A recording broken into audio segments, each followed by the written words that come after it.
আসসালামু আলাইকুম। আফসোসের বিষয়, আজ মুহররমের প্রথম রাত্র। আলহামদুলিল্লাহ আলহামদুলিল্লাহ, বছরের আজকে প্রথম রাত্র। আগামীকাল মুহররমের 1 তারিখ। তো দেখেন, মুসলমানের কোনো খোঁজ খবর নাই, কোনো মুসলমান সন্তানের কোনো খোঁজ খবর নেই। তারা তো সবাই আর্জেন্টিনার আর ব্রাজিল নিয়ে পড়ে আছে এখন বর্তমানে।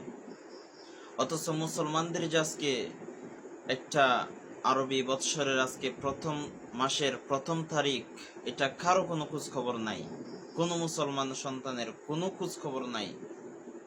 আজকে যদি পহেলা বৈশাখ হতো, আজকে যদি 31 নাইট হতো, কত দুমদাম আয়োজন আর উৎসব হতো।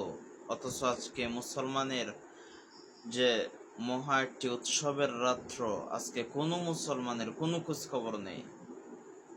এশার নামাজের সময় একজন মুসল্লির কাছে জিজ্ঞাসা করলাম, আজকে আরবি মাসের কয় তারিখ বলেন তো, আরবি বৎসরের কোন মাস চলতেছে? কেউ জানে না, কেউ কিছুই বলতে পারে না।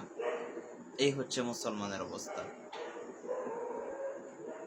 এখন থেকে চলুন আমরা সবাই আরবি মাসের গুরুত্ব দিই, আরবি বৎসরের গুরুত্ব দিই, আমাদের মুসলমানদের ঐতিহ্যকে আমরা ধরে রাখি। সবাইকে ভিডিওটা শেয়ার করে জানিয়ে দিই। আসসালামু আলাইকুম।